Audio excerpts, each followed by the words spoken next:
Está em Lucas, no capítulo 16. Abra a sua Bíblia, por favor.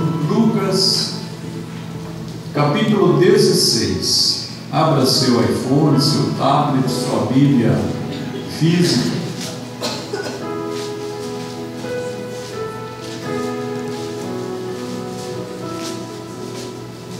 Aleluia! Esta é uma noite de salvação. A porta da graça ela está aberta, ela está escancarada para mim e para você. Este é um lugar de pecados serem perdoados, de vidas serem libertas, por causa do amor de Jesus. Diz assim a palavra de Deus, Lucas capítulo 16. Lucas 16, versículo 19. Ora, havia um homem rico, e vestia-se de púrpura e de linho finíssimo, e vivia todos os dias regalada e esplendidamente. Havia também um certo mendigo chamado Lázaro, que jazia cheio de chagas à porta daquele. Desejava alimentar-se com as migalhas que caíam da mesa do rico, e os próprios cães vinham lamber-lhe as chagas. Aconteceu que o mendigo morreu, foi levado pelos anjos para o seio de Abraão. Morreu também o rico e foi sepultado. No Hades, ergueu os olhos, estando em tormentos, e viu ao longe Abraão e Lázaro no seu seio. E clamando disse: Abraão, meu pai, tem misericórdia de mim, manda a Lázaro que molhe na água a ponta do seu dedo, me refresque a língua, porque estou atormentado nesta chama. Amém. Até aqui a palavra de Deus. Eu fiquei pensando num título que poderia ser dado à palavra desta noite, e eu pensei que ficaria bom: minhas escolhas, meu destino.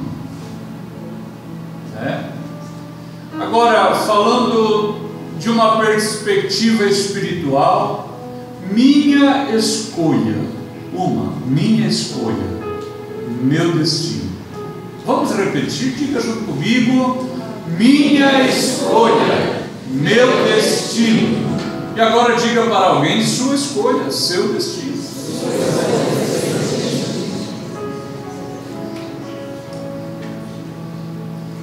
Um dia eu ia sair daqui de Londrina,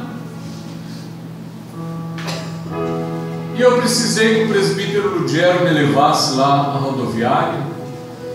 E eu estava tão animado com ele, eu ia para Florianópolis. Eu gosto muito de andar com ele, e nós fomos conversando, e eu estava tão animado. Eu fui ao balcão, comprei a passagem para o dia seguinte, e estava tudo certo. No outro dia, quando a pastora foi me levar, e eu já estava subindo as escadas, eu pensei: eu comprei para Curitiba. Garanto que eu comprei, acostumado a comprar para Curitiba. Tirei, olhei, Londrina, Curitiba. Quando eu atentei para o balcão da empresa de viagem, havia uma fila, e o meu ônibus para Curitiba agora já estava saindo, não dava tempo. Então eu fui a Curitiba, e na manhã do dia seguinte comprei uma outra passagem de Curitiba a Florianópolis, onde eu ia ministrar a palavra de Deus. Foi fácil, gastei um pouco de dinheiro a mais, talvez 2 horas a mais, eu consegui resolver aquele problema. Houve um dia que eu voltava para casa, eu estava em São Paulo no aeroporto, e os irmãos que já usaram aquele aeroporto sabem que é feito para deixar passageiro doido. E eu me perdi, entrei na ala internacional, E fiquei lá, aguardando bem tranquilo. E eu estranhei que não chamava o meu avô. Não chamava o meu avô, eu não ouvia falar. Por fim eu fui ao guichê e disse: moço, o que acontece que não me chamam? Ela falou: o senhor está na ala internacional, seu avô é doméstico. Na verdade, seu avô acabou de sair. Aí eu fui ao balcão da companhia e disse: gente, perdi meu avô. Na verdade eu me perdi inteiro, parei lá na ala internacional. O que eu faço? O agente disse: eu posso dar para o senhor uma passagem para amanhã cedo, 9 horas da manhã. E se eu já estava lá, meu avô era umas 9 da noite, ele falou: amanhã cedo eu lhe dou uma passagem. Eu falei: está ótimo.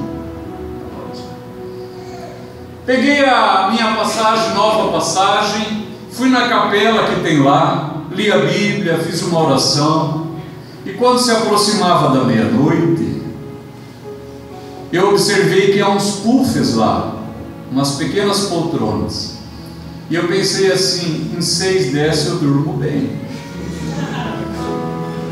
E cada vez que eu estava só na capela, eu pegava uma poltroninha daquela e corria para trás com um púlpito que tem, e colocava uma, depois coloquei 2, 3, e com 6 ficou bom.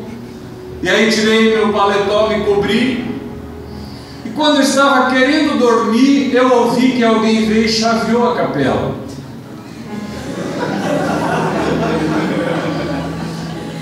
Então eu pensei: maravilha, agora eu vou dormir tranquilo nesse lugar. No outro dia, por volta das 7 da manhã, eu escutei, eu creio que era um árabe, um judeu fazendo oração. Eu olhei, tomei café, lavei o rosto, peguei o outro voo e vim para casa.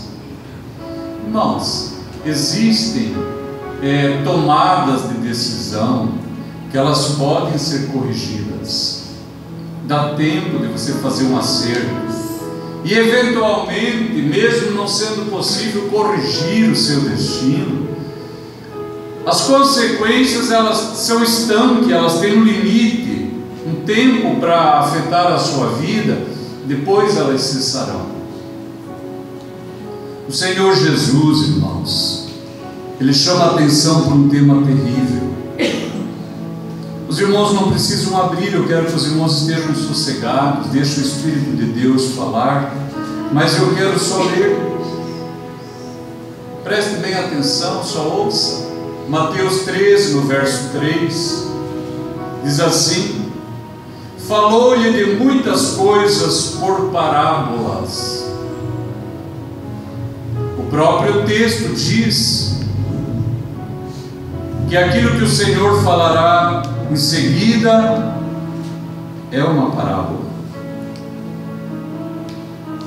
Em Marcos, no capítulo 4, no versículo 30, o Senhor Jesus diz: a que assemelharemos o reino de Deus? Ou com que parábola o representaremos?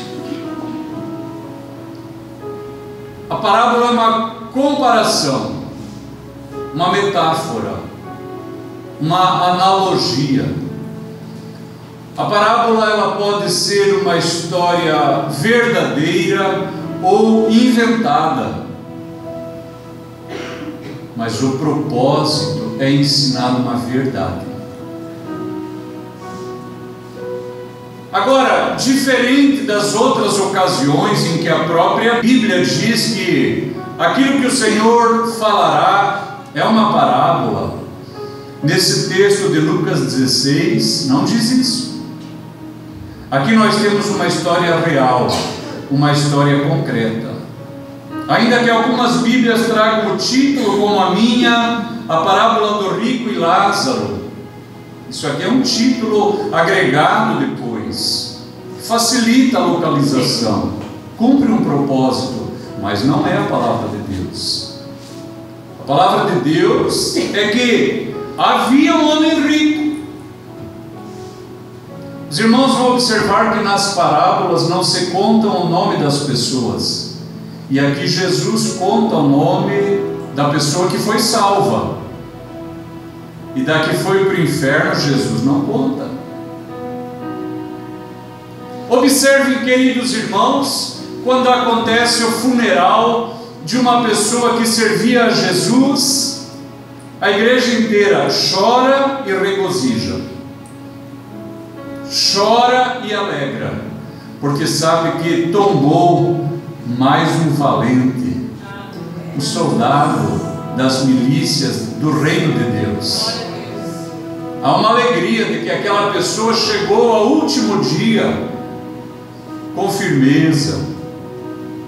Quando eu penso na morte de meu pai, tão jovem, 68 anos, sabe o que me consola e alegra? Que ele serviu a Jesus até o último momento. Agora, quando uma pessoa morre, nós sabemos ou desconfiamos que ela se perdeu. E alguém pergunta para você: o que você acha? Foi para o céu? Você não diz foi para o inferno. Você fala assim: isso aí só Deus sabe. Não é assim que a gente procede para não querer ser rude? O Senhor Jesus, ele não precisava de nada disso. Ele falou: havia duas pessoas que conviviam muito próximas uma da outra. A primeira chamava Lázaro, foi para o céu. A segunda, eu não vou dizer o nome, tá? Mas foi para o inferno.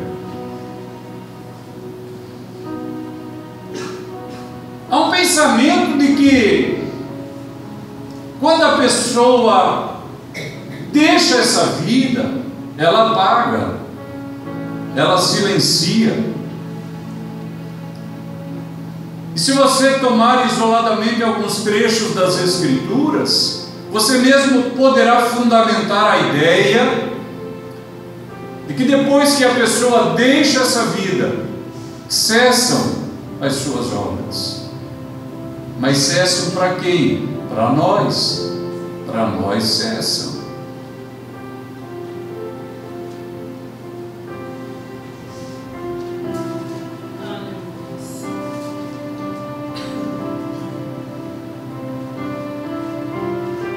O Senhor Jesus, ele assim se referiu: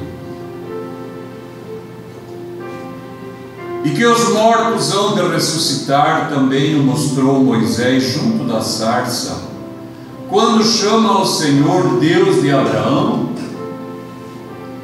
Deus de Isaque, Deus de Jacó. Ora, Deus não é Deus de mortos, mas de vivos, porque para ele todos vivem. Lucas 20, versos 37 e 38. Para Deus todos vivem. Aqui nós temos a história de um homem, diz o texto que ele vivia regalada e esplendidamente. É bom, hein? É o que nós estamos trabalhando para alcançar. Ele já estava nesse nível. Vestia-se de púrpura, de linho finíssimo. Na outra ponta da vida desse homem havia um certo mendigo chamado Lázaro, cheio de chagas, que jazia à porta dele. Ele tinha vontade de se alimentar das migalhas do rico, e os cachorros vinham e lambiam as feridas do pobre. Quando eles morrem, o rico vai para o inferno. Irmãos, ninguém vai para o inferno porque é rico. Ninguém vai para o inferno porque é rico. Deus gostava tanto de Jó, irmãos. Jó não sabia, mas Deus tinha um depoimento favorável a respeito de Jó. Me permita abrir um parênteses na palavra desta noite. Quem sabe você tem um baixo conceito de si mesmo. Quem sabe você faça uma imagem ruim de si mesmo. e nem sabe que Deus pensa o bem a teu respeito. Aleluia. Deus amava Jó, Deus pensava o bem dele, Deus dava testemunho de Jó, dizendo: Jó é reto, ele é íntegro, ele se desvia do mal.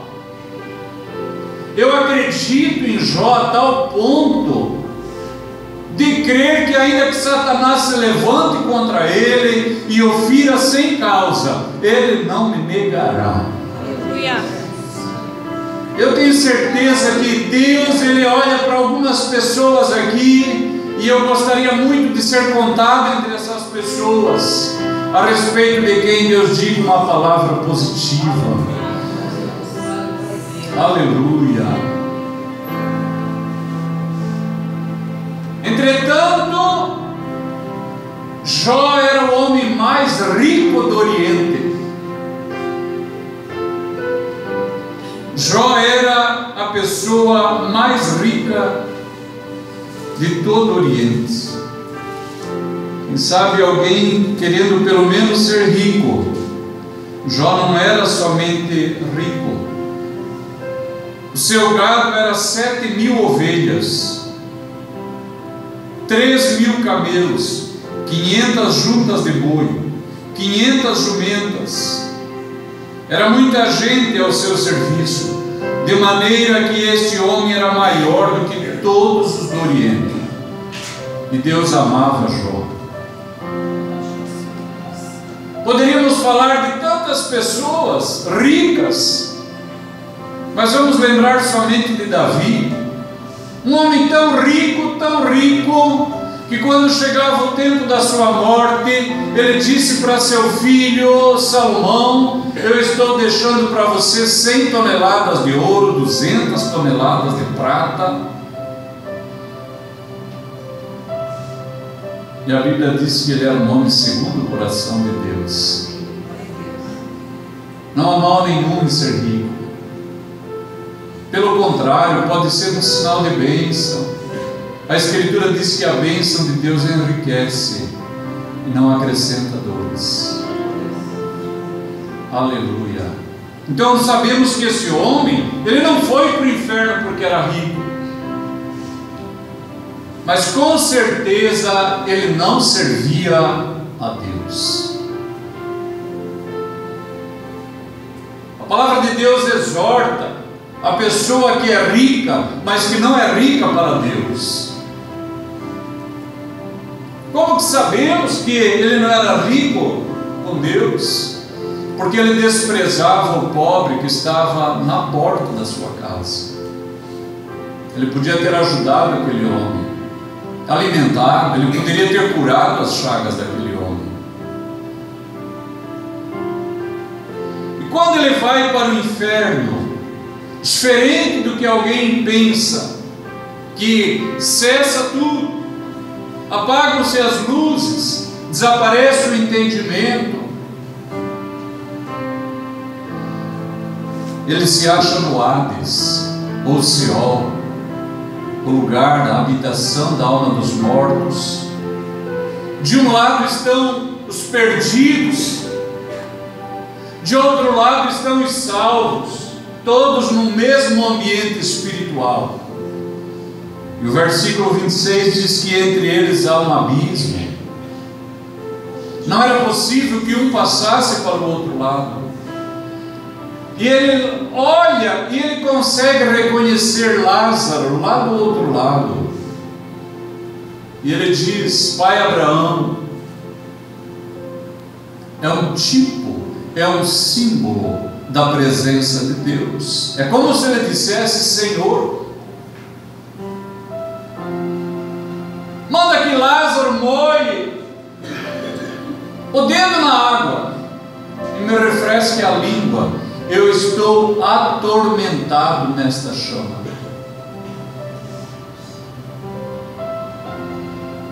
Lembre-se, irmão e irmã, tuas escolhas, teu destino.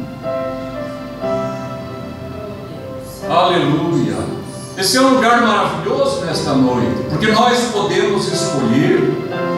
Salomão, ele disse Eu prefiro estar na casa onde há luto do que na casa onde há festa. Porque na casa onde há festa as pessoas não sabem de nada, mas onde há luto as pessoas consideram a respeito da sua vida.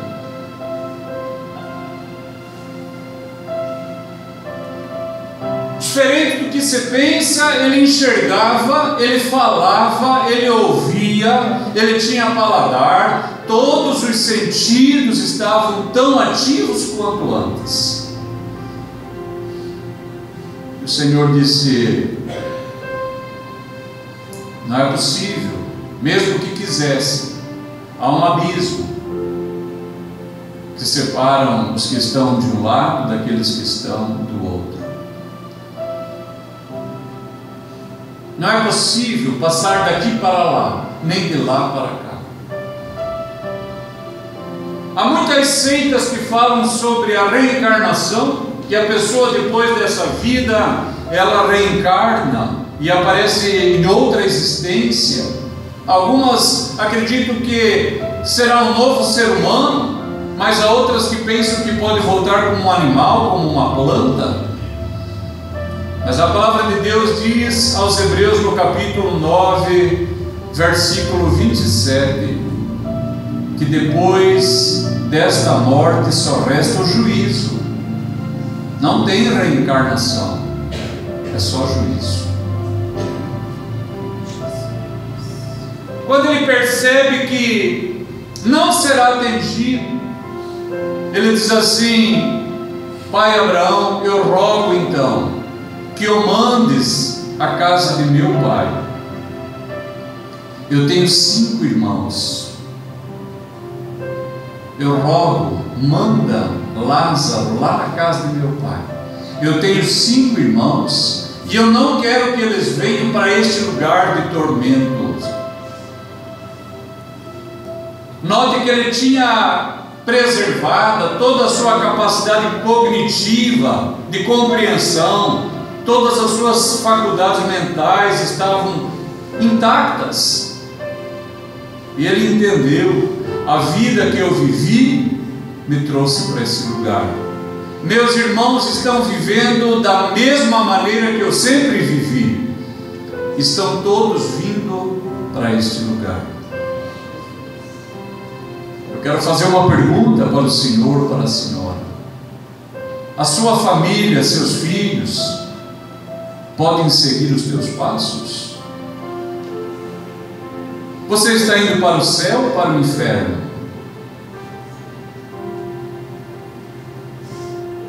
Frequentemente, quando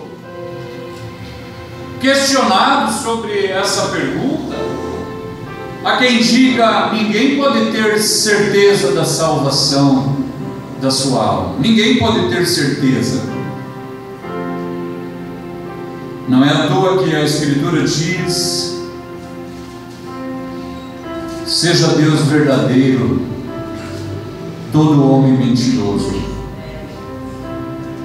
Olha o que a palavra de Deus diz: quem tem o Filho tem a vida.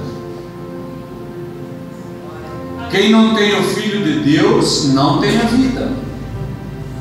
Essas coisas vos escrevi, para que saibais que tendes a vida eterna, e para que creiais no nome do Filho de Deus. É possível saber sim, com certeza, que eu estou indo para o céu ou para o inferno. O Senhor Jesus, ele disse em João 12:35, aquele que não sabe para onde vai até agora está em trevas. E eu creio que o irmão e a irmã concordam que se uma pessoa não sabe para onde vai, está perdida. Nós temos testemunho de pessoas na palavra de Deus, que nesta vida elas já sabiam para onde se dirigiam. E o testemunho que temos é do apóstolo Paulo, nos seus escritos derradeiros a Timóteo, nos momentos finais da sua vida. Ele diz: combati o bom combate, acabei a carreira, guardei a fé. Desde agora, a coroa da justiça me está preparada. Parece alguém que está perdido? Desde agora, a coroa da justiça me está preparada. E não somente a mim, mas a todos quantos amam a sua vinda. Aleluia! É possível sim ter certeza da salvação da sua alma. Rogo-te que eu mande lá na casa de meu pai. Mas Abraão disse: eles têm a lei e os profetas. Se eles não ouvem a lei e os profetas, tampouco acreditarão, ainda que alguém ressuscitasse dos mortos. Hoje, irmãos, é um tempo oportuno. Hoje é o tempo de eu e você consultarmos nosso coração, à luz do Espírito de Deus, para onde estamos caminhando. Nossa família pode nos imitar os passos, nossos amigos, nosso coração está em paz. Até antes da morte do Senhor Jesus, perdidos e salvos iam todos para este mesmo lugar. Mas olha o que diz a palavra de Deus. Abra a sua Bíblia, 1 Pedro, no capítulo 3, o versículo 18 e o versículo 19.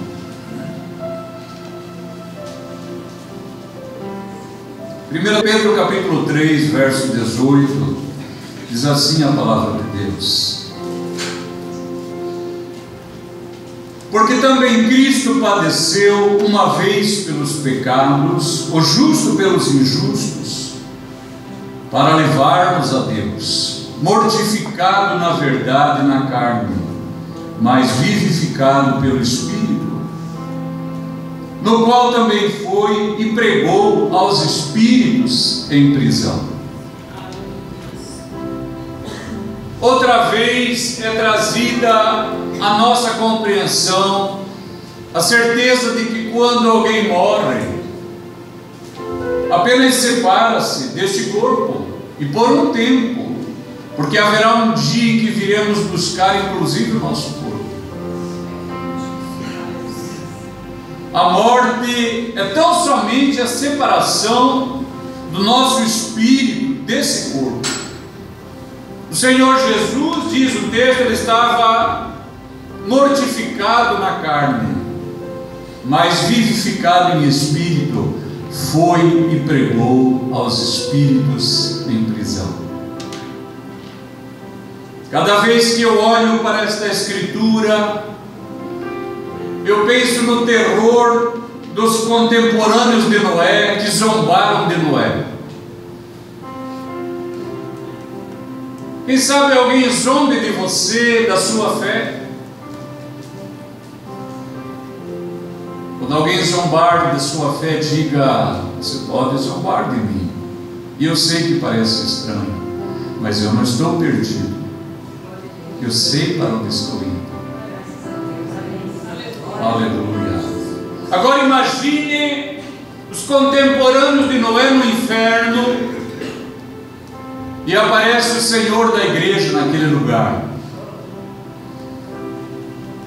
O terror estampado no rosto daquela gente.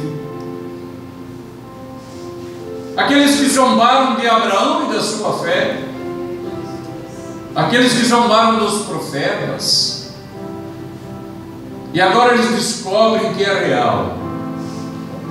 Em contrapartida, que dia lindo, os salvos que estavam à direita, aleluia, quando Jesus entrou, aleluia, é real, aleluia, o Senhor está aqui. Que alegria, irmãos, que alegria. Quantos perseguidos, mortos, esbofeteados, proscritos, desprezados da sociedade. Agora o Senhor, o Rei, entra naquele lugar e eles o reconhecem e sabem quem Ele é. Que dia feliz! E quando Jesus sai de lá, Ele não os deixou lá. Aleluia! A morte e a ressurreição do Senhor Jesus tem mudado o meu passado, porque Jesus perdoou os meus muitos e inomináveis pecados. E perdoa os teus também, se você o recebeu. Aleluia! Agora você é uma nova criatura. Aleluia! A morte do Senhor Jesus, ela mudou o passado daquela gente, mas mudou a situação deles naquele dia. Porque a Escritura diz em Efésios, no capítulo 4,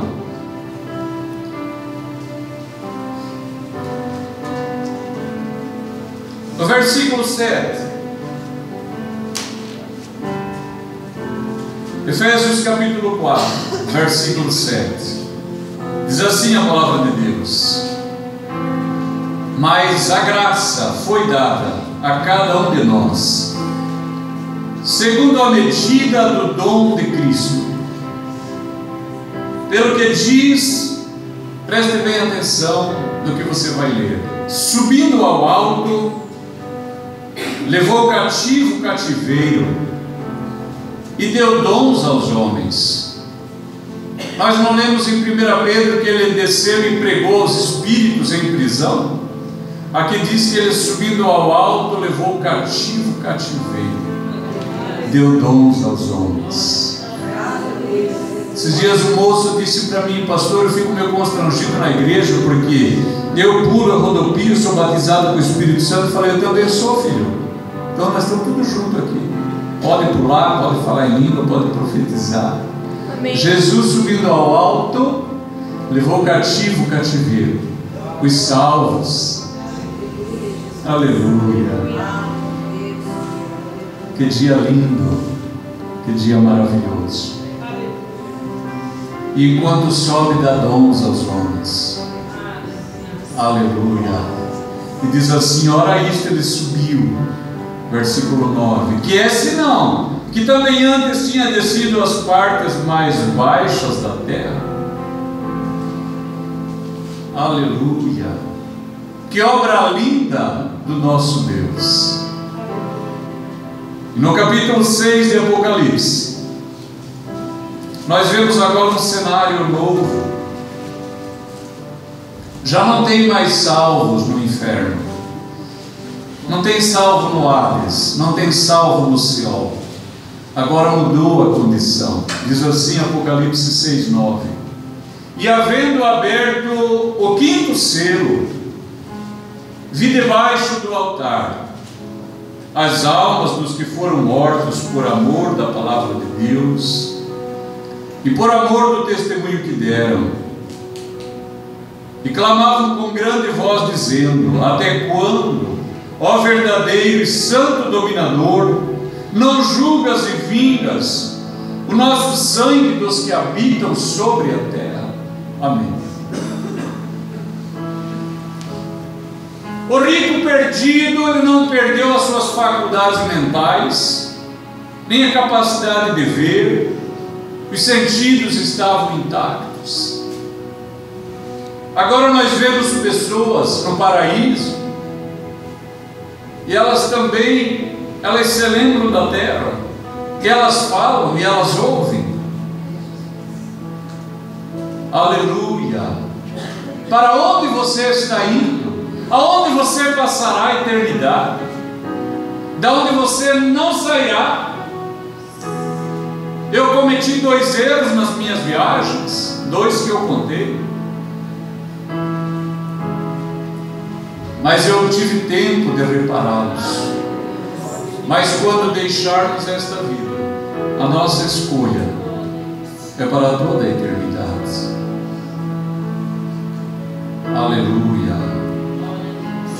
Deus, Ele é galardoador de todos os que o buscam. Eu poderia ficar muito tempo contando histórias de como Deus operou milagres financeiros no meu ministério, na vida de amigos, de pessoas da igreja. Eu poderia contar de curas.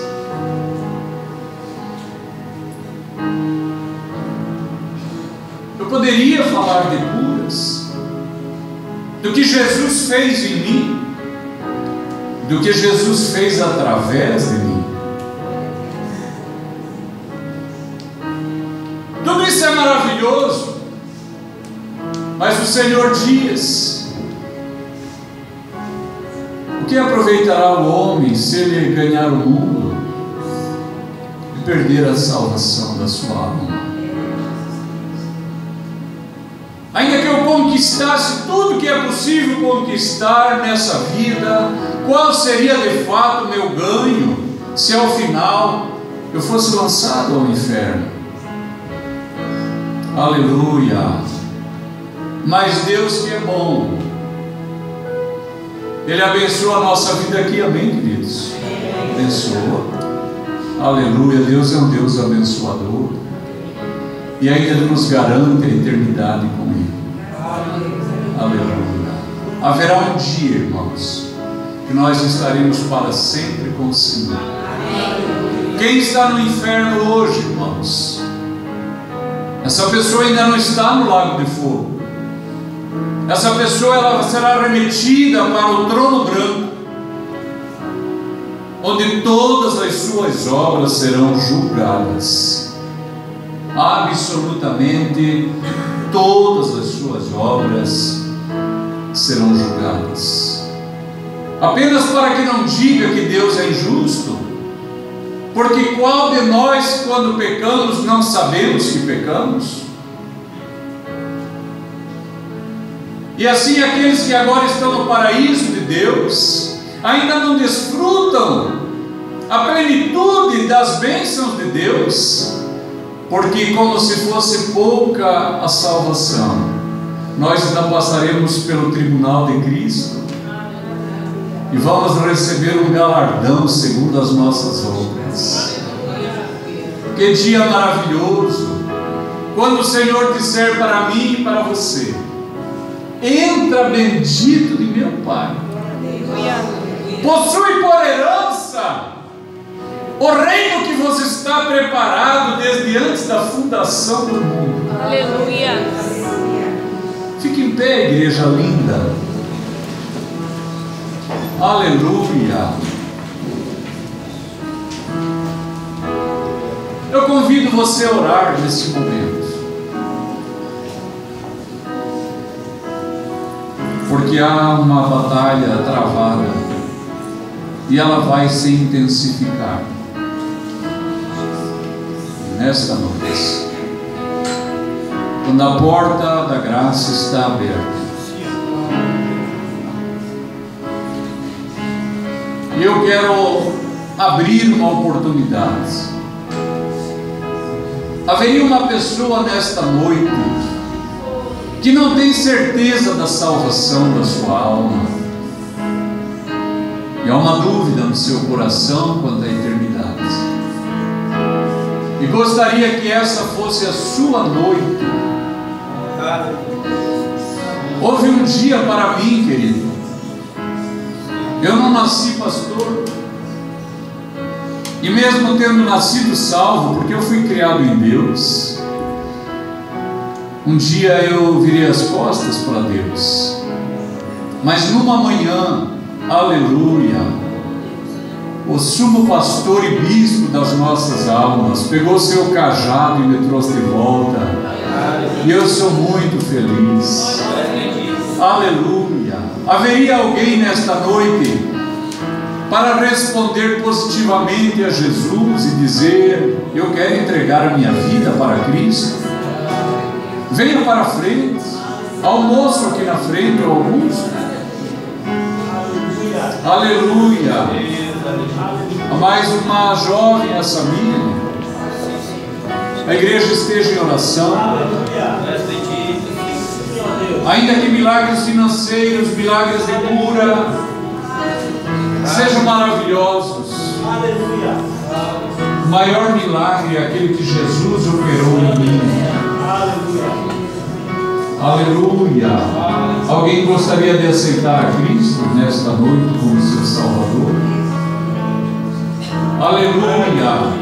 Alguém gostaria de render-se ao convite de Cristo e dizer: eu quero entregar toda a minha vida à salvação que Jesus oferece.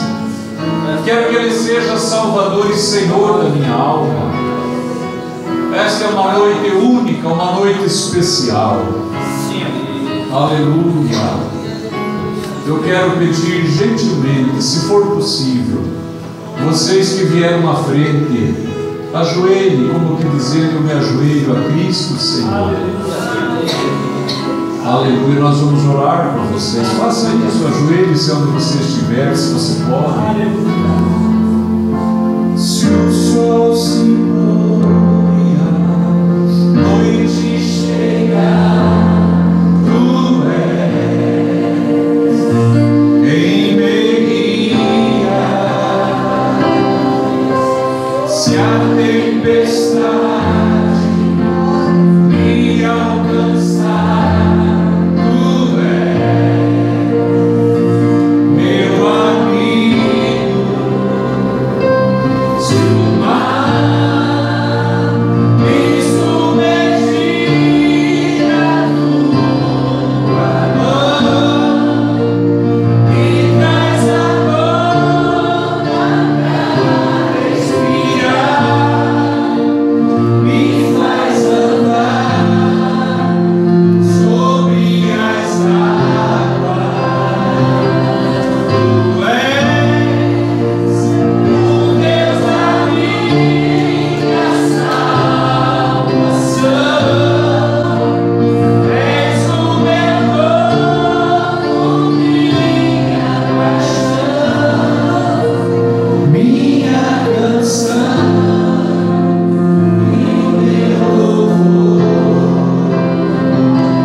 ele começou a lavar os pés das pessoas que estavam com ele. E Pedro, que era ousado, precipitado também, disse: não, Senhor, tu me lavas a mim? O Senhor falou assim: se eu não te lavar, não tens parte comigo. Aí então Pedro disse: então me lave inteiro. Pedro falou: não, não precisa. Vocês já estão limpos pela palavra que eu vos tenho falado. Preciso só lavar uma parte. Desde hoje em diante, acredite, vocês já estão limpos pela palavra. Aleluia. Aleluia. Tu és maravilhoso. Aleluia.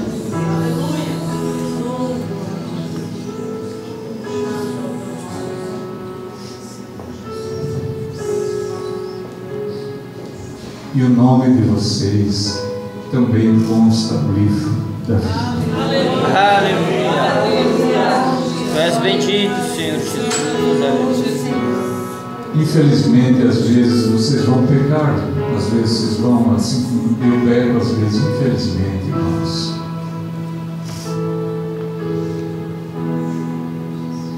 Mas aí aquela palavra do Senhor, ela se renova, diz: não precisa mais lavar inteiro, só os pés, como quem andou nas estradas desta vida, sujou os pés. Cada vez que vocês voltarem a este lugar, o Senhor. Aleluia.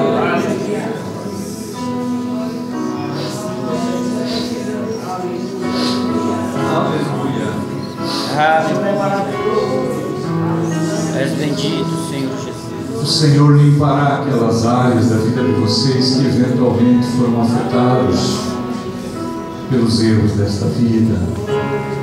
Deus ama cada um de vocês. Podem se alegrar na salvação.